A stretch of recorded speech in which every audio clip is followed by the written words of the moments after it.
ये सवाल आपसे कह रहा है कि ABCD एक साइक्लिक क्वाड्रिलेटरल है जिसमें AB 13 है, BC X है, CD 19.5 है, AD की वैल्यू 12 है। अगर AC हमारा BD को बाइसेक्ट कर रहा है तो बताना है कि X की वैल्यू क्या होगी, what will be the value of X। सबसे पहले आप डायग्राम देखिए।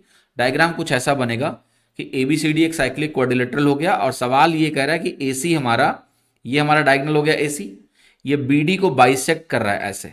तो देखो ध्यान से, ये एक स्पेशल केस बनता है, इसका स्टैंडर्ड रिजल्ट है कि जो डायगोनल साइक्लिक क्वाड्रिलेटरल का बाइसेक्ट हो रहा है उसके 2 पॉइंट पकड़ लो, जो दोनों वर्टेक्सेस हैं पकड़ लो। ये डायगोनल है, ये वाला बाइसेक्ट हुआ तो इसके दोनों पॉइंट पकड़ लो। अब इस पॉइंट से क्या दो भुजाएं निकली हैं, कौन सी भुजाएं, AD और DC, या AD और DC का प्रोडक्ट कर लो। और इस पॉइंट से भी दो भुजा निकली है BC और AB, तो BC और AB का प्रोडक्ट बराबर होता है आपस में। ये प्रॉपर्टी को याद रखने का तरीका मैंने बता दिया। जो बाइसेक्ट हो रहा है उसके दोनों वर्टेक्स पकड़ लो, ठीक है। फिर वहां से दो दो भुजाएं निकल रही हैं तो दोनों दोनों भुजाओं का प्रोडक्ट, इसका इसका प्रोडक्ट इसके इसके प्रोडक्ट के बराबर होता है। कहानी हो गई खत्म। अब जरा इस सवाल में अप्लाई कर लेते हैं। AB की वैल्यू मुझे दी है 13, BC की वैल्यू मुझे दी है X, CD की वैल्यू दी है 19.5, AD की वैल्यू मुझे क्या दी है 12।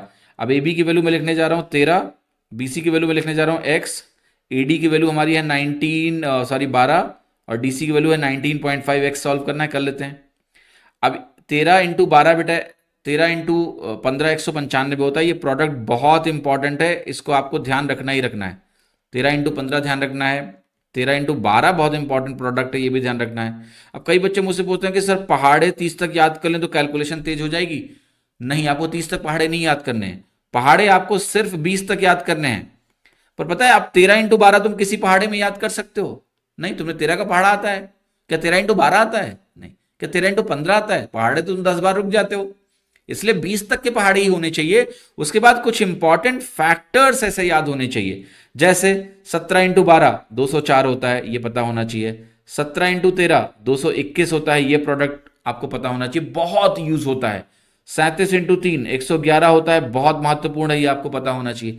तो ये चीजें मैं आपको बताता रहूंगा बीच बीच में और उन वैल्यूज को आपको ध्यान रखना है, ठीक है। अब 37 का पहाड़ा तो तुम याद नहीं करोगे 30 तक कर लोगे तो, बट 37 इंटू 3 एक इंपॉर्टेंट प्रोडक्ट है, तो इसको ध्यान रखो, इसका एग्जाम में खूब इस्तेमाल होता है, राइट। तो वो बताता रहूंगा, आप उन चीजों को बस ध्यान रखो, ज्यादा परेशान होने की आवश्यकता नहीं है। पहाड़े 20 तक ही याद होने चाहिए। अब यहां पर एक्स की वैल्यू निकालनी है। 13 इंटू 15 1.5 हो गया, फिर काट के, और 12 को आप 1.5 से गुणा करोगे तो 18 बन जाएगा। तो आंसर इसमें क्या हो गया, 18 सेंटीमीटर आपका यहाँ पर करेक्ट उत्तर हो गया इस सवाल का, ठीक है। ये रिजल्ट इंपॉर्टेंट